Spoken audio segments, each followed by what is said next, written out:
بسم الله الرحمن الرحيم.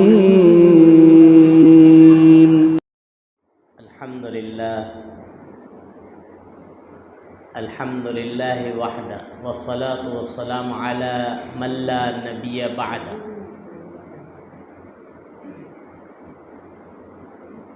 يا أيها الذين آمنوا اتقوا الله حق تقاته ولا تموتن إلا وأنتم مسلمون.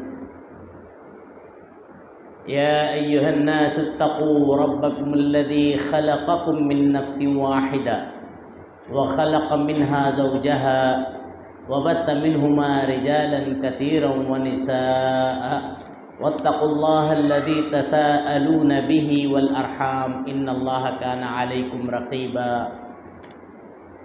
يا أيها الذين آمنوا اتقوا الله وقولوا قولا سديدا يصلح لكم أعمالكم ويغفر لكم ذنوبكم ومن يطع الله ورسوله فقد فاز فوزا عظيما. وقال الله تبارك وتعالى في سورة الأنبياء بسم الله الرحمن الرحيم وما أرسلنا من قبلك من رسول إلا نوحي إليه أنه لا إله إلا أنا فاعبدون. وقال تعالى في سورة النحل بسم الله الرحمن الرحيم وَلَقَدْ بَعَثْنَا فِي كُلِّ أُمَّةٍ رَسُولًا أَنِ اعْبُدُوا اللَّهَ وَاجْتَنِبُوا الطَّاغُوتَ. وقال تعالى في سورة محمد صلى الله عليه وسلم فَاعْلَمْ أَنَّهُ لَا إِلَهَ إِلَّا هُوَ. وجاء في الحديث عن أنس بن مالك رضي الله عنه قال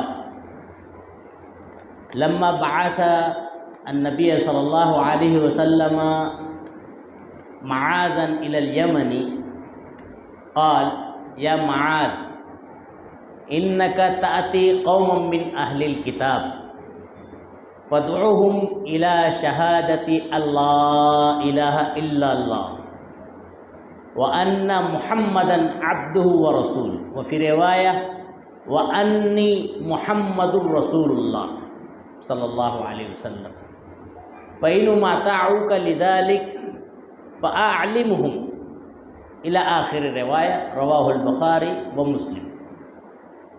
وفي رواية مسلم عن عثمان بن عفان رضي الله عنه قال قال رسول الله صلى الله عليه وسلم من مات وهو يعلم أنه لا إله إلا الله دخل الجنة. رواہ مسلم. رب اشرح لی صدری ویسر لی امری واحلل عقدۃ من لسانی یفقہوا قولی. برادران اسلام، دینی ملی بھائیوں، خواتین ملت، پردہ نشیں ماؤں بہنوں، دیگر معزز حاضرین و سامعین کرام، اس وقت میں نے خطبہ مسنونہ کے بعد قرآن حکیم کی سورہ انبیاء اور دیگر صورتوں کی آیات اور آیتوں کا ٹکڑا نیز دو حدیثیں جو بخاری اور مسلم کی ہیں آپ حضرات کے گوش گزار کی ہیں. انہی آیات و احادیث کے تناظر میں آج میں کچھ کہنے اور ہم تمام لوگ کچھ سیکھنے کی غرض سے یہاں پر جمع ہوئے ہیں. عنوان ہے کلمہ توحید، مقصود و مراد اور فائدے. اللہ ہمارا جمع ہونا قبول فرما لے، آمین. مجھے شریعت کی روشنی میں کہنے اور ہم تمام کو شریعت اسلامیہ پر حتی المقدور عمل پیرا ہونے کی توفیق بخشے، آمین. اللہ کی تعریف و توصیف کے بعد درود و سلام ہو کائنات کے تمام انبیاء و رسول علیہ السلام پر، خصوصاً بے شمار و انگرت درود و سلام ہو ہمارے آپ کے آخری نبی جناب احمد مجتبیٰ محمد مصطفیٰ علیہ الصلاۃ والسلام پر اور آپ کی آل اولاد پر۔ حمد و صلات کے بعد کلمہ طیبہ یہ ایک مومن اور مسلمان کے لیے دل اور دماغ کی حیثیت رکھتا ہے۔ جس طرح سے ہم دیکھتے ہیں نا باڈی میں دل اور دماغ دیگر اعضاء کے بالمقابل بڑا اہم ہے۔ خاص طور سے دل، اللہ رب العالمین ایسے تجربوں سے میری آپ کی حفاظت فرمائے۔ ہم مشاہدہ کرتے ہیں، دیکھتے ہیں، ڈاکٹر بتا دیتے ہیں ایک رگ چوکپ ہو گئی، ایک تھوڑا سا مسئلہ ہے، انجیوگرافی کرنا پڑے گا، اور کیا کیا کہتے ہیں۔ بہرحال نئی نئی ٹیکنالوجی آتی جا رہی ہے، اس میں اسپرنگ لگانا پڑے گی اور یہ کرنا پڑے گا، وہ کرنا پڑے گا۔ ان مراحل سے جو لوگ گزرتے ہیں، اللہ ہر مومن اور مسلمان کی حفاظت فرماوے، آمین۔ وہ مرحلہ بڑا نازک ہوتا ہے، پش و پیش میں انسان رہتا ہے، زندگی اور موت کا سودا ہوتا ہے۔ ہر آدمی کی نگاہ مریض پر اور ڈاکٹر پر لگی ہوتی ہے، اور ہر ایک ہاتھ اٹھایا ہوا رہتا ہے، پروردگار یہ اتنا روپیہ پیسہ خرچ کر رہا ہوں، پروردگار فلاں کو جو ہے اپنے قدموں پر کھڑا کر دو، اس کی پھر سے زندگی واپس کر دو۔ کیوں؟ ایک رگ چکپ ہے دل کی۔ اسی لیے آپ غور کریں، قربان جائے ہمارے نبی جناب محمد رسول اللہ صلی اللہ علیہ وسلم پر کوئی ٹیکنالوجی نہیں تھی۔ یہ ٹیکنالوجی سائنس جو ہے نا ابھی 100 سال 200 سال پہلے آئے ہیں نا، یہ عروج پر ابھی 100 سال پہلے آئے ہیں۔ اس سے پہلے کچھ خاص نہیں تھا معاملہ۔ 1400 سال پہلے جناب محمد رسول اللہ صلی اللہ علیہ وسلم نے کہا تھا جب چھینک آئے تو کیا کہو؟ الحمدللہ۔ ہم کہتے ہیں نا، سکھانا چاہیے، عمل کرنا چاہیے، بچوں کو جو ہے ذہن نشین کرنا چاہیے۔ تھوڑا سا غور کریں، 1400 سال پہلے نبی کریم صلی اللہ علیہ وسلم کہہ رہے ہیں جب چھینک آئے تو الحمدللہ کہنا ہے۔ کیا فائدہ ہے معلوم ہے؟ آپ نے غور کیا ہے؟ ڈاکٹرز آج کہہ رہے ہیں ٹیکنالوجی میں، اس دور میں، کہ بھائی جب انسان چھینکتا ہے نا تو اس چھینکنے کے کچھ مرحلے، لمحے، سیکنڈ کو 100 درجات میں تبدیل کرو، 100 حصے میں، تو 1-2 حصہ جو ہوتا ہے لمحہ کہلاتا ہے۔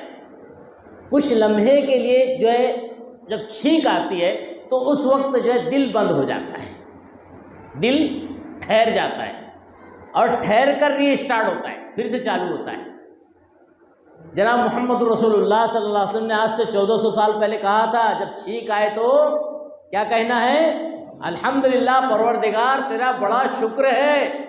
کہے گا اس نے تو نے بند کرنے کے بعد دوبارہ چالو کر دیا۔ بات سمجھ رہے ہیں؟ اس کے بعد آپ جانتے ہوں گے، اور عمل بھی ہے ماشاءاللہ، ہونا بھی چاہیے، جب ہم کسی کی چھینک کا جواب سنیں، وہ کہے کہ الحمدللہ، تو ہمارے اوپر ذمہ داری ہے، کاہے کی ہے؟ یرحمک اللہ کہتے ہیں نا، کہنا چاہیے۔ کیا معنی ہوتا ہے؟ پروردگار اللہ تجھ پر رحم فرماتا رہے، یعنی ایسے ہی ری اسٹارٹ مارتا رہے، اللہ کی رحمت تیرے پر برقرار رہے، تیرا دل ایسے ہی ری اسٹارٹ ہوتا رہے، کیونکہ جس وقت ری اسٹارٹ نہیں ہوتا ہے پھر وہ باڈی ہو جاتی ہے۔ بات سمجھ رہے ہیں؟ پھر اس کی کوئی حیثیت نہیں رہتی ہے، پھر انسان اس کو جلد سے جلد اپنے مقام پر پہنچانے کی کوشش کرتا ہے، اسی میں انسان کی بھلائی ہے۔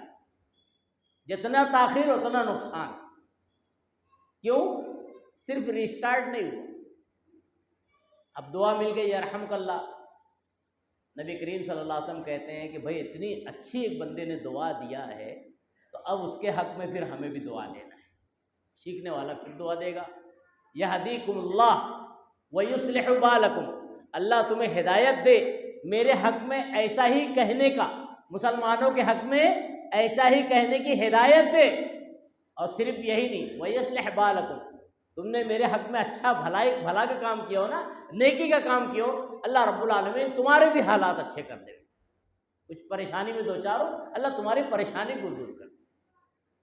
یہ اسلام ہے۔ اس پوری تمہید سے میں بتانا چاہتا ہوں انسانی باڈی میں دو چیز بڑی اہم ہے، ایک ہے دل، ایک ہے دماغ۔ دل کی اہمیت آپ نے جان لی، اب دماغ کی طرف آتے ہیں۔ انسانی زندگی میں دماغ کتنا اہم آپ جانتے ہیں؟ پوری باڈی سلامت ہے، دل بھی اچھا ہے، سب اچھا ہے، آدمی باڈی بلڈر ہے، طاقتور ہے، دماغ سلامت نہیں ہے۔ میرا ایک جگہ پر ایم پی میں کہیں خرید و فروخت کے اعتبار سے، چاول خریدنے کے اعتبار سے جانا ہوا ایک کمپنی میں۔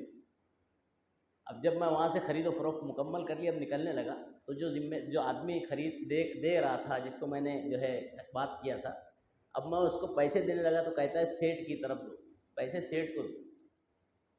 میں تعجب میں رہ گیا، کیوں معلوم؟ ایک ایسا آدمی جو بڑا صحت مند ہے، پہلوان قسم کا ہے، بڑا گورا چٹا ہے، سب کچھ سلامت ہے، زبان سے رال ٹپک رہی ہے۔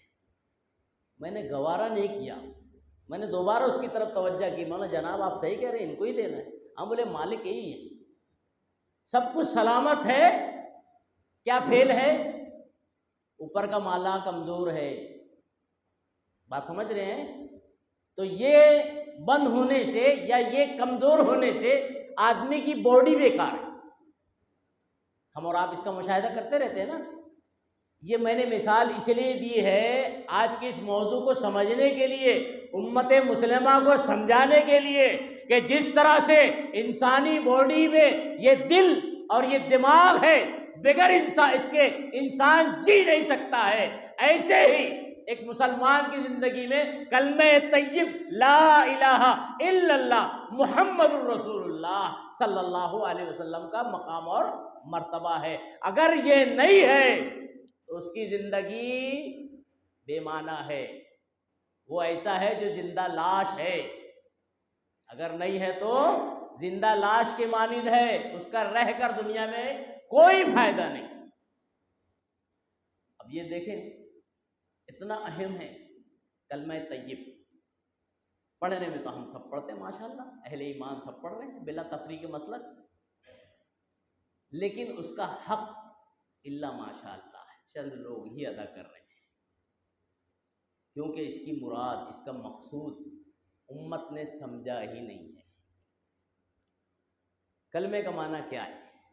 لا الہ الا اللہ، نہیں ہے کوئی معبود سوائے اللہ کے، محمد الرسول اللہ صلی اللہ علیہ وسلم، محمد صلی اللہ علیہ وسلم اللہ کے بندے اور رسول ہیں۔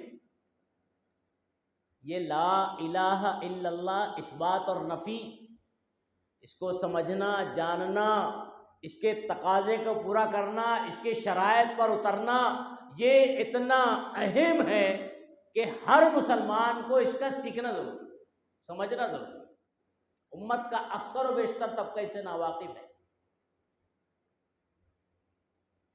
آپ غور کریں، دنیا میں کہا جاتا ہے، تمام مسلک کے لوگ کہتے ہیں انبیاء اور رسول کی تعداد 1,24,000 بتاتے ہیں، طے نہیں ہے، اللہ بہتر جانتا ہے۔ بہرحال دنیا میں انبیاء بہت سے آئے، اللہ نے لاکھوں پیغمبر بھیجے، نبی اور رسول بھیجے۔ تھوڑا قرآن کا مطالعہ کریں، شریعت کا مطالعہ کریں، احادیث کا مطالعہ کریں، تمام ہی نبیوں کی بعثت کا مقصد اللہ نے ایک بتایا۔ کیا بتایا ہے؟ ایک، حضرت آدم علیہ السلام پہلے نبی اور رسول، نبی کے سے لے کے اخیر نبی اور رسول جناب محمد رسول اللہ صلی اللہ علیہ وسلم، تمام نبیوں کی بعثت کا مقصد اللہ نے ایک بتایا۔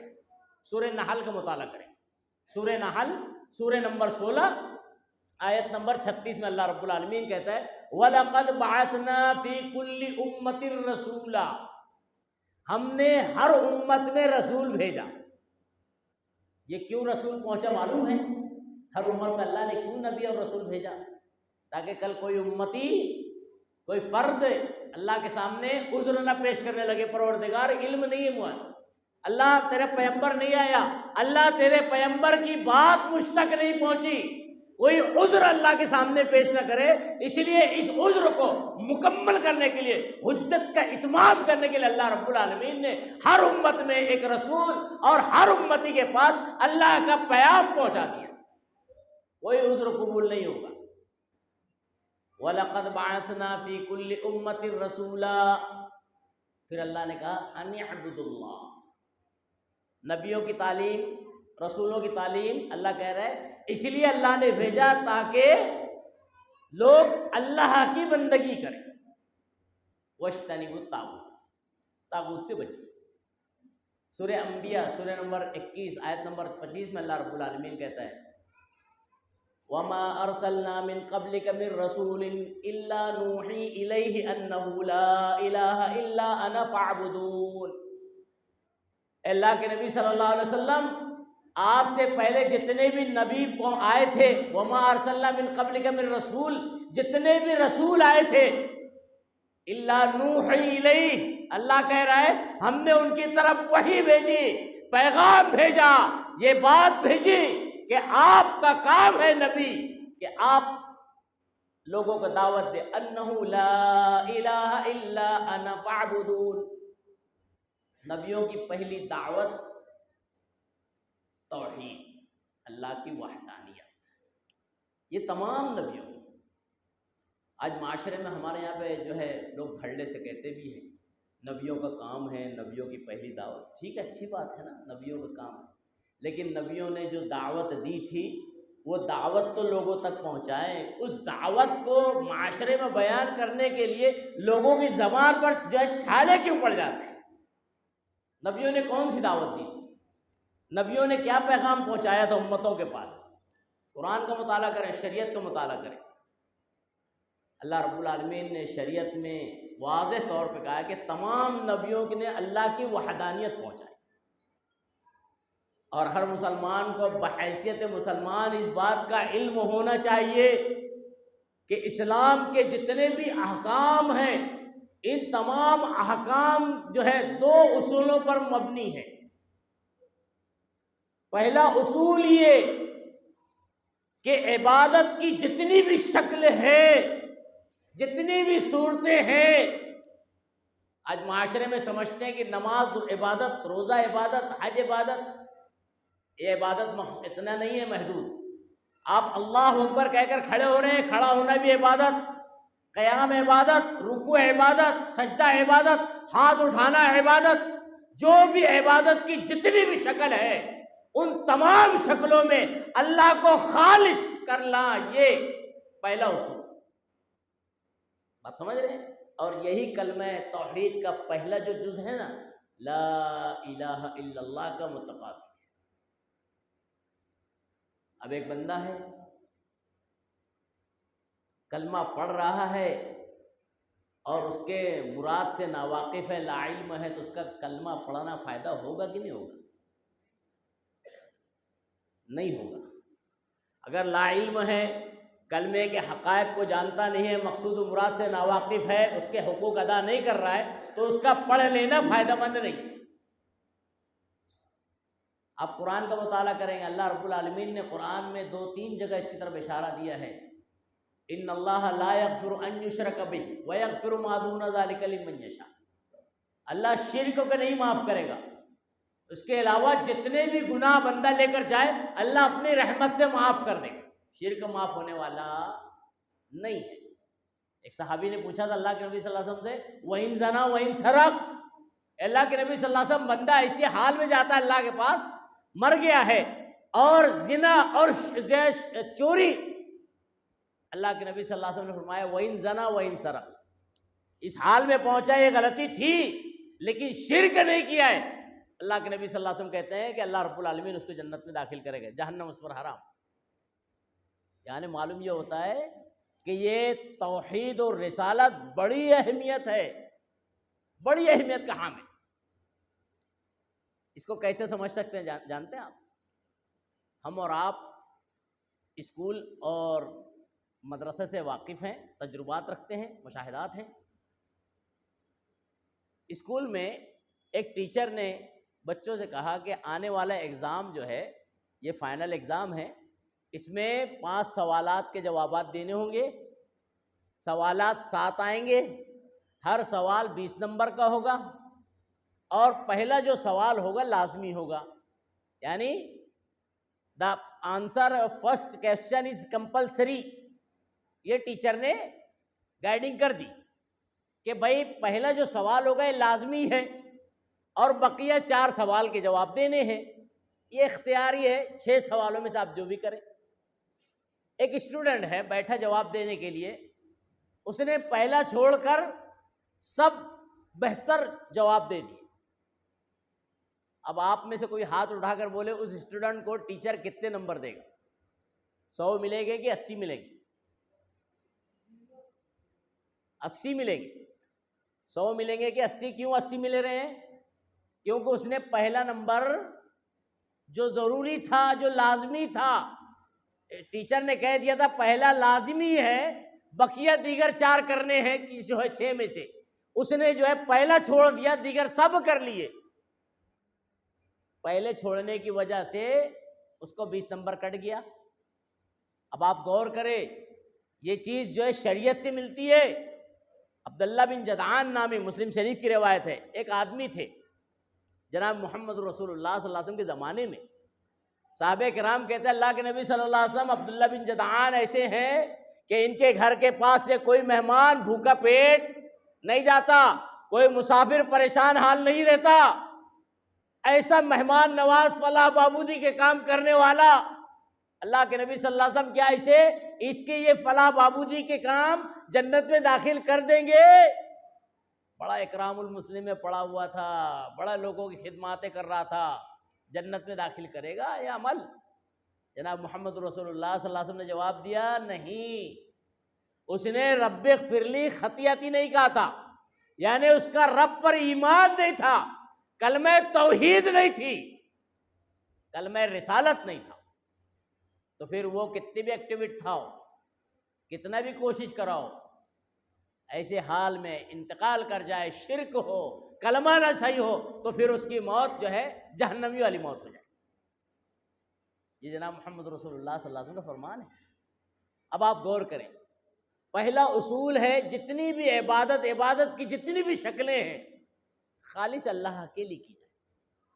قرآن میں اللہ رب العالمین نے سورہ بینہ سورہ نمبر 98 آیت نمبر 5 میں ارشاد کیے فرمایا ہے وَمَا أُمِرُوا إِلَّا لِيَعْبُدُوا اللَّهَ مُخْلِصِينَ لَهُ الدِّينَ، لوگوں کو خالص اللہ کی بندگی کا حکم دیا گیا ہے۔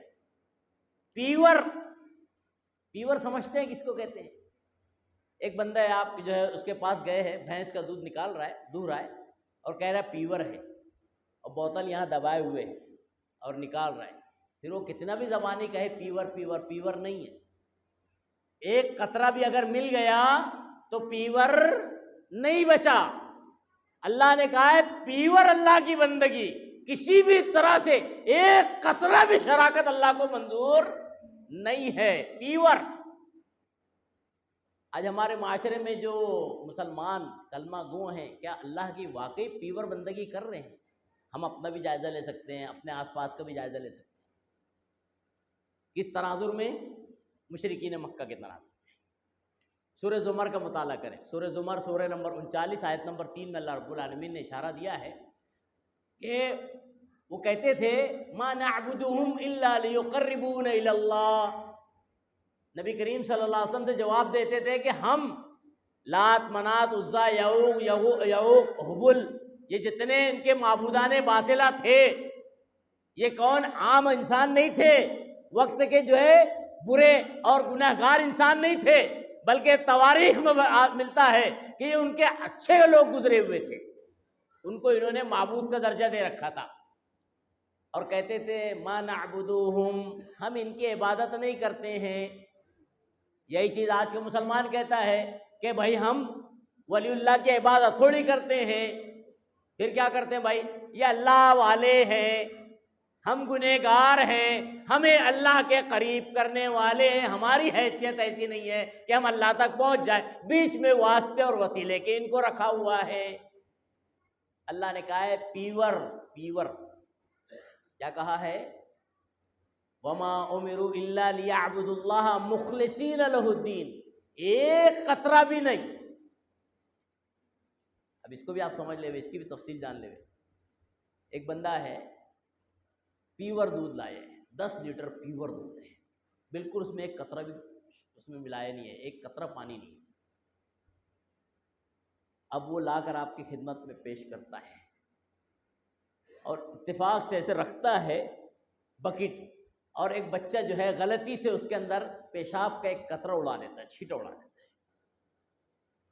بتائیے آپ، کسی کو گوارا ہے وہ 10 لیٹر دودھ پینا، ایک گلاس پینا، اس میں سے ایک قطرہ گیا ہوا ہے؟ کتنا قطرہ؟ ایک۔ کوئی بھی مسلمان، کوئی بھی انسان اس کو اس میں سے ایک گلاس پینا یہ گوارا نہیں کرے گا۔ کیوں معلوم؟ وہ اپنی آنکھوں سے دیکھ لے گا ایک قطرہ ہی صحیح، لیکن ایک قطرہ بھی 10 لیٹر پیور کو ضائع کر ڈالا۔ اب پیور بھی نہیں، فائدے مند بھی نہیں، اچھا بھی نہیں۔ بات سمجھ رہے ہیں؟ یہ بڑا اہم ہے۔ اللہ نے جو کہا ہے وَمَا أُمِرُوا إِلَّا لِيَعْبُدُوا اللَّهَ مُخْلِصِينَ، یہ کلمہ طیبہ کا پہلا تقاضا ہے کہ بندہ مومن ایز اے مسلم اللہ کے ساتھ کبھی بھی کسی حال میں بھی شریک اور ساجی نہ ٹھہرے، اگر وہ مسلمان۔ اب مسلمان کسے کہتے ہیں، اس کی ایک الگ تفصیل ہے۔ کلمہ جو آدمی پڑھ رہا ہے نا، کلمہ پڑھنے کے ساتھ ساتھ کلمے کو جاننا بھی ضروری ہے۔ مسلمان پڑھنے والے بہت ہیں، جاننے والے نہیں۔ کلمہ پڑھنے والے بہت ہیں لیکن اس کے حقائق سے ناواقف سب ہیں۔ عموماً اللہ کے نبی صلی اللہ علیہ وسلم فرماتے ہیں، حضرت عثمان ابن عفان رضی اللہ عنہ سے روایت مروی ہے، کہتے ہیں کہ نبی کریم صلی اللہ علیہ وسلم فرمایا من مات وهو يعلم انه لا الہ الا اللہ دخل الجنہ۔ سورہ محمد نبی کریم صلی اللہ علیہ وسلم کے نام سے ایک سورہ کا نام اللہ نے رکھا ہے، سورہ محمد، سورہ نمبر 47۔ اللہ کہتا ہے اس سورہ میں کہ فَاعْلَمْ أَنَّهُ لَا إِلَهَ إِلَّا اللَّهِ، لا الہ الا اللہ کہنے سے پہلے اس کہنے کو سمجھو کہ تم لا الہ الا اللہ جو اقرار کر رہے ہو، اعلان کر رہے ہو، اس اقرار اور اعلان کے معنی و مفہوم کو جانتے ہو کہ نہیں جانتے؟ اگر نہیں جانتے ہیں تو اس کی مثال کیسی معلوم؟ آج امت کی سی مثال ہے، امت میں عام معاملہ ایسے ہی۔ ایک بندہ کھڑا ہوا ہے اور کہتا ہے کہ مجھے انگلش پڑھنے آتی ہے، انگلش آتی ہے، اور ایک جگہ دیوار پہ لکھا ہے ڈونٹ اسپٹ ہیئر، اور وہاں پر تھوکتے ہوئے کہہ رہا ہے کہ میں انگلش پڑھ لیتا ہوں، تھوکتے ہوئے کہہ رہا ہے کہ میں انگلش پڑھ لیتا ہوں۔ ارے بھائی تو انگلش پڑھ رہا ہے لیکن تجھے انگلش پڑھنے کا فائدہ نہیں ہے، کیونکہ تو تھوک کیوں رہا ہے جب وہاں لکھا ہے کہ یہاں تھوکنا منع ہے؟ بات سمجھ رہے ہیں؟ آج معاملہ امت کا ایسا ہی ہے، کلمہ پڑھ لیے، کلمے کا معنی مراد مقصود لا علم ہے۔ کیا مراد مقصود ہے؟ اللہ کے نبی صلی اللہ علیہ وسلم فرمایا، فوائد تو بہت ہیں، انشاءاللہ آگے میں بیان کرتا ہوں۔ اگر ایک بندہ اس کلمے کے مقصود کو سمجھ لے، آپ حدیث کا مطالعہ کریں آپ کو ایک ایک نقطہ ملے گا۔ من مات وهو يعلم، ایک حدیث کا الفاظ ہے، جس کا انتقال ہوا جانتا تھا کلمے کا معنی۔ آج ہمارے معاشرے میں لوگ کلمے کا معنی سمجھتے ہیں کہ نہیں سمجھتے ہیں؟ صرف یہ زبانی نہیں، لا الہ الا اللہ، نہیں ہے کوئی معبود اللہ کے سوائے اللہ کے، محمد اللہ کے رسول ہے، یہ معنی سمجھنا نہیں ہے۔ معنی کون سمجھتا تھا معلوم؟ مشرکین مکہ سمجھتے تھے۔ اب دیکھ لیجئے، بڑی مشہور روایت ہے نا، نبی کریم صلی اللہ علیہ وسلم اپنے چچا ابو طالب کے پاس بیٹھے ہوئے تھے، 2 قافلے تھے، ایک جناب محمد رسول اللہ صلی اللہ علیہ وسلم کا صحابہ کرام کے ساتھ، ایک دوسرا عتبہ ابو جہل کا قافلہ، دونوں آمنے سامنے بیٹھے ہوئے، حق اور باطل آمنے سامنے ہے۔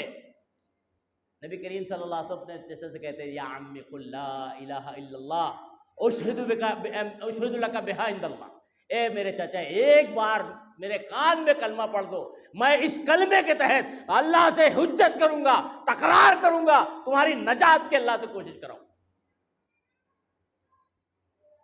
جانتے تھے نا ابو طالب؟ کیا جانتے تھے؟ یہی بات تو انہوں نے بتائی تھی۔ کس نے؟ وہ قافلے نے، جو جھوٹ والا قافلہ تھا، باطل جو تھا، اس نے کہا تھا ابو جہل اور دیگر لوگوں نے، ابو طالب آخری عمر تک اپنے آبا و اجداد کے دین پر، اب مرتے وقت اپنے آبا و اجداد کا دین چھوڑ رہے ہو۔ وہ جانتے تھے صرف ایک لا الہ الا اللہ کہنا سب کو باطل کر ڈالنا۔ آج ہمارے یہاں کیسا معلوم، ایک بندہ چل رہا ہے، چلتے چلتے ابھی ایک بلی نے راستہ کاٹ دیا، بلی نے راستہ، ارے بھائی ارادہ بند کرو، واپس ہو جاؤ، کیوں؟ کالی بلی گئی ہے، اب معاملہ خراب ہو جائے گا۔ بچہ پیدا ہو رہا ہے، چیخ رہا ہے، رو رہا ہے، یہاں سے کالا دھاگا، سر سے لے کے پیر تک کالا دھاگا بندھا ہوا ہے، کیوں بھائی؟ بھائی اس کی آواز کم ہو جاتی ہے، شیطان چپکا چوکے نہیں لگاتا ہے، شیطان نہیں ستاتا ہے۔ شادی بیاہ کا معاملہ ہے، بچپن سے لے کے بڑھاپے تک کے دیکھ لیجئے، گھر پہ اگر جو ہے کوا آواز کر رہا ہے، ارے کوئی مہمان آنے والا ہے، کتا رونے لگ رہا ہے، ارے کسی کی موت ہونی ہے۔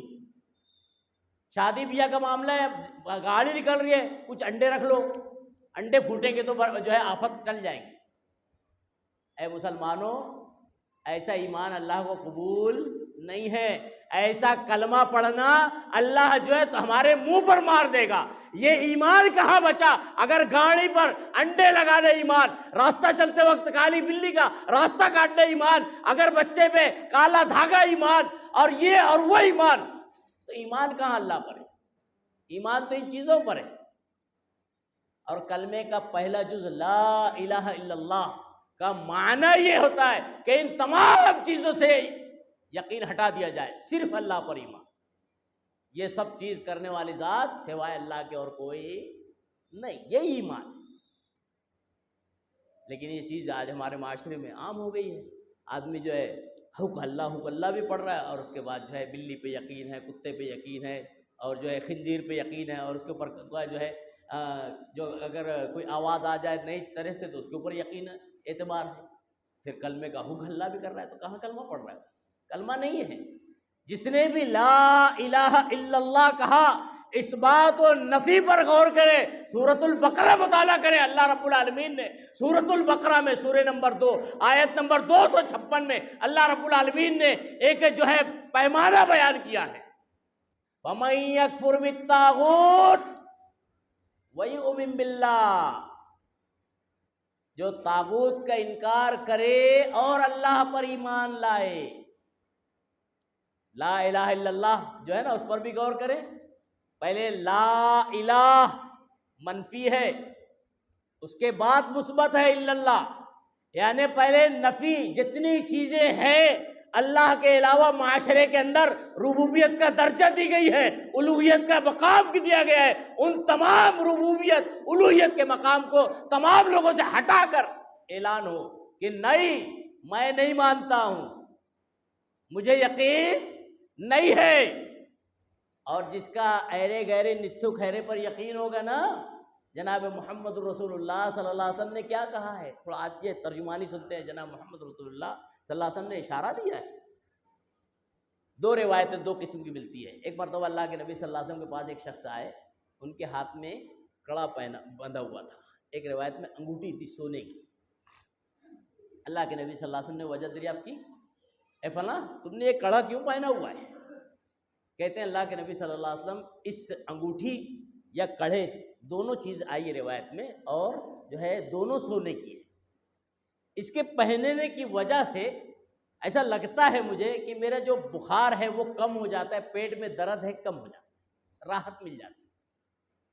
جناب محمد رسول اللہ صلی اللہ علیہ وسلم نے جواباً عرض کیا تھا، اگر تم ایسے ہی حالت میں مر جاؤ گے تو تم جہنم میں جاؤ گے۔ صحابی رسول کو کہہ رہے ہیں اگر تم ایسے ہی حالت میں مر جاؤ گے تو تم جہنم میں اس لیے جاؤ گے کہ تمہارا ایمان اللہ پر نہیں کڑے پر ہے، تمہارا ایمان اللہ پر نہیں بلکہ انگوٹھی پر ہے۔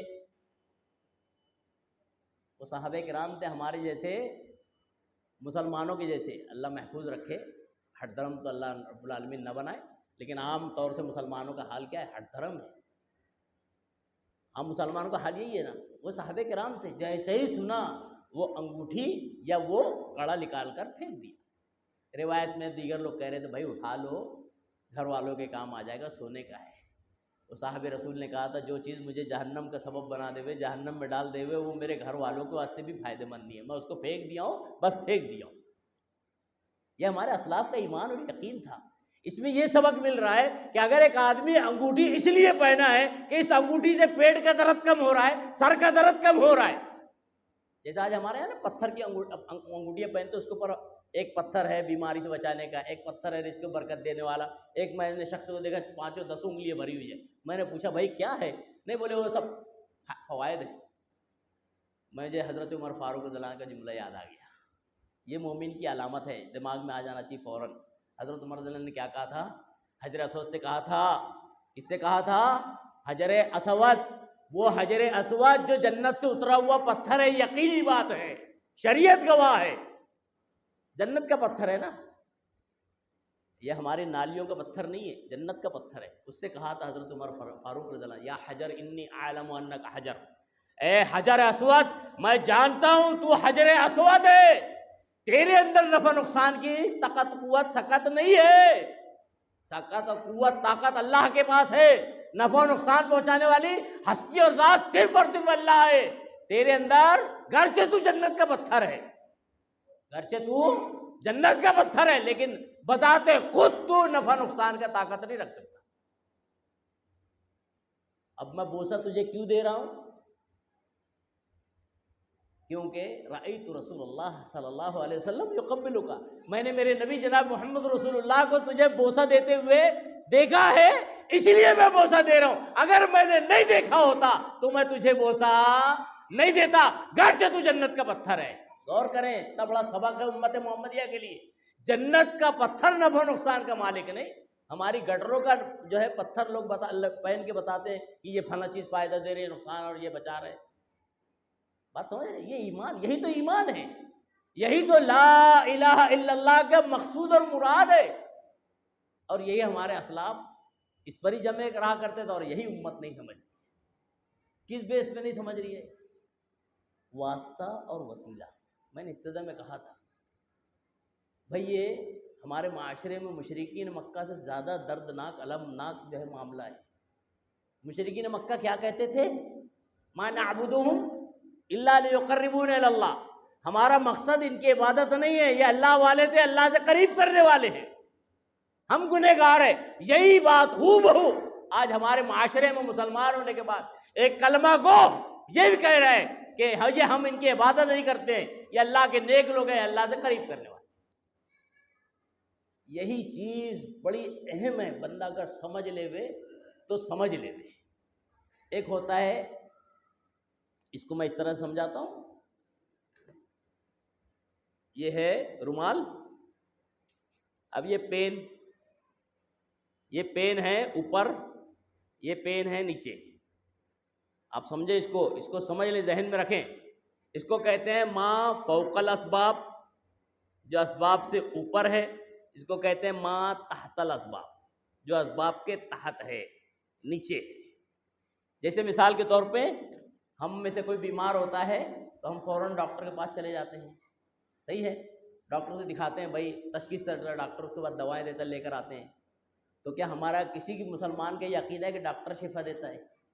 ارے ڈاکٹر تو خود اپنے بورڈ لکھ کے رکھا تھا، وَإِذَا مَرِضْتُ فَهُوَ يَشْفِينِ، ڈاکٹر خود لکھتے ہیں نا، بہت سے ڈاکٹر لکھے رہتے ہیں کہ جب میں بیمار ہوں تو ڈاکٹر خود کہتا ہے وَإِذَا مَرِضْتُ فَهُوَ يَشْفِينِ، جب میں بیمار ہوں تو پروردگار مجھے شفا دیتا ہے، میں صرف حکمت بتاتا ہوں، باقی شفا اللہ کے اختیار میں۔ ڈاکٹر کہتے ہیں نا، ہم بھی یہ مانتے ہیں، ہر انسان یہ مانتا ہے مومن ہونے کے ناطے۔ غیر مومن کی بات الگ ہے، وہ تو ہر چیز کو جو ہے پروردگار اور نعوذ باللہ معبود اور یہ وہ برابر، ان کی اہل ایمان مانتا ہے کہ ڈاکٹر جو ہے شفا نہیں دیتا، یہ ذریعہ ہے، یہ ما تحت الاسباب ہے۔ بات سمجھ رہے ہیں؟ یعنی اگر آدمی کو ضرورت ہے، بیماری آئی ہے، اللہ نے ذرائع بنائے ہوئے ان کے پاس جائیں، شفا دینے والا اللہ ہی ہے۔ اسی لیے تو دیکھیے کبھی کبھی ایسا ہوتا ہے، ایک بڑی بیماری سے چھوٹا موٹا ڈاکٹر جو ہے ذریعہ بن جاتا ہے نکلنے کا، اور ایک ایسا ہوتا ہے جو چھوٹی سی بیماری بڑے بڑے ڈاکٹر اس کا حل نہیں نکال پاتے۔ بات سمجھ رہے ہیں؟ ہم ڈاکٹر بدلتے کیوں ہیں؟ یہ ڈاکٹر کا بدلنا بھی علامت ہے کہ بھائی ہو سکتا ہے اللہ نے اس میں شفا نہیں رکھی ہے، شفا دوسرے کے پاس ہو۔ بات سمجھ رہے ہیں؟ اسی لیے ڈاکٹر بدلا جاتا ہے۔ ڈاکٹر ہی شافع بن جائے تو مسئلہ ہی خلاص ہو گیا، بدلنے کی ضرورت نہیں پڑے گی، پھر بڑے بڑے ڈگری کے فائدے نہیں ہوں گے۔ بات سمجھ رہے ہیں نا؟ تو ڈاکٹر ما تحت الاسباب ہے۔ اور اسباب کو اختیار کیا جا سکتا ہے، یہ شریعت حکم دیتی ہے۔ بات سمجھ رہے ہیں؟ جیسے ایک آدمی ہے، گھوڑے پہ چل رہا ہے، سواری پہ چل رہا ہے، اس کا کچھ سامان گر گیا ہے نیچے زمین پہ، وہ کسی ساتھی سے کہے بھائی اٹھا دو، یہ ما تحت الاسباب ہے۔ لیکن جہاں پہ اسباب پورے ختم ہو جائے، اب اس کو بھی ڈاکٹر سے ہی سمجھنے میں، جیسے ہم ڈاکٹر کے پاس پہنچتے ہیں، ڈاکٹر جو ہے کہہ دیتا ہے بھائی، جس کو ہم عام زبان میں کہتے ہیں ڈاکٹر نے جواب دے دیا۔ ڈاکٹر کیا کہتا ہے؟ بھائی اب ان کو گھر ہی لے جاؤ، ان کے حق میں بہتر کام کرو، یعنی ان کی خدمت کرو وغیرہ۔ یہ ڈاکٹر کا جواب ہوتا ہے، اشارہ ہوتا ہے کہ بھائی اب ہمارے اختیار سے باہر، اب اس کے لیے کیا ضرورت ہے؟ دعا کی ضرورت ہے۔ بات سمجھ رہے ہیں؟ یہاں پر ڈاکٹر کے پاور خلاص ہو گئے، یہ ما فوق الاسباب ہو گیا۔ کس کے اوپر پاس ہو گیا؟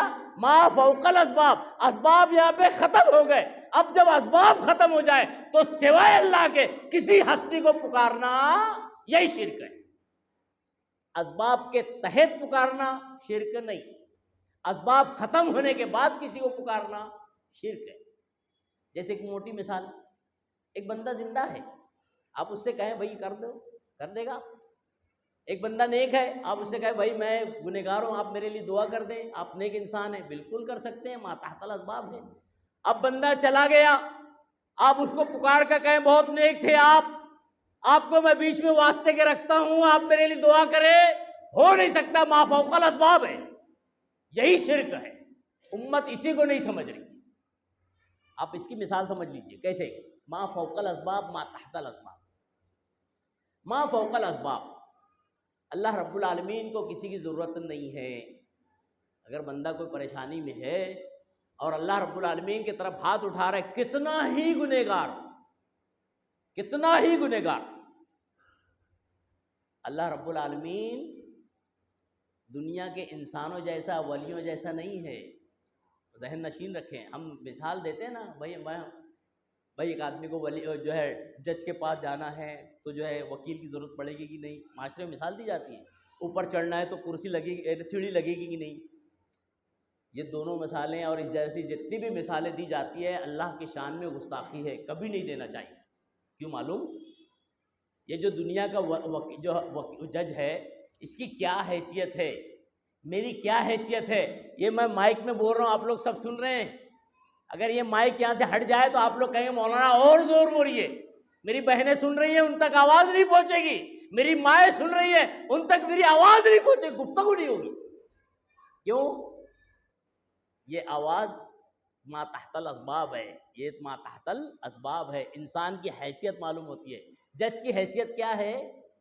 ایک کمرے کے حدود، کمرے کے باہر سے اگر جج کو پکارے تو سن سکتا، بغیر واسطے اور وسیلے کے، بغیر مائک کے، بغیر فون کے سن سکتا ہے؟ نہیں سن سکتا ہے۔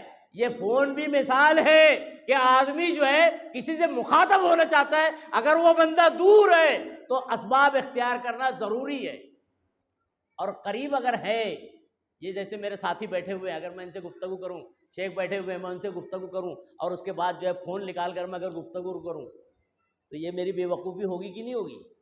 کیوں؟ شیخ بازو بیٹھے ہیں، بات کرنا ہے تو شیخ سے ڈائریکٹ میں بات کروں گا۔ اگر شیخ یہاں نہیں ہے اور ان سے گفتگو کرنا ہے تو پھر مجھے فون کی ضرورت پڑے گی۔ بات سمجھ رہے؟ یہ ما فوق الاسباب ما تحت الاسباب، امت اس کو نہیں سمجھ رہی، اور یہی چیز ہمارے اسلاف میں پائی جاتی تھی، بڑی اہم باریکی سے پائی جاتی تھی۔ دیکھ لیجئے، اس کی مثالیں میں دیتے ہوئے آتا ہوں۔ ایک مرتبہ جو ہے نبی کریم صلی اللہ علیہ وسلم کی خدمت میں ایک خاتون آئی تھی، وہ خاتون کا نام تھا خولہ۔ کیا نام تھا؟ حضرت خولہ رضی اللہ عنہ۔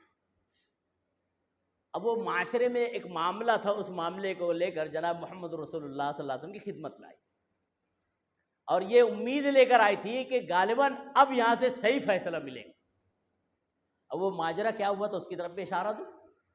ان کے شوہر جو تھے انہوں نے کہہ دیا تھا انت علیہ کظہر امی، تو میرے اوپر میری ماں کی طرح ہے۔ اس وقت اس معاشرے کے اندر، عرب کا جو معاشرہ تھا، اس میں اس جملے کو طلاق کے زمرے میں لیا جاتا تھا، یعنی اب تو مجھ سے دور ہو جا، خلاص، طلاق بائنہ بتہ، خلاص اب تو دور۔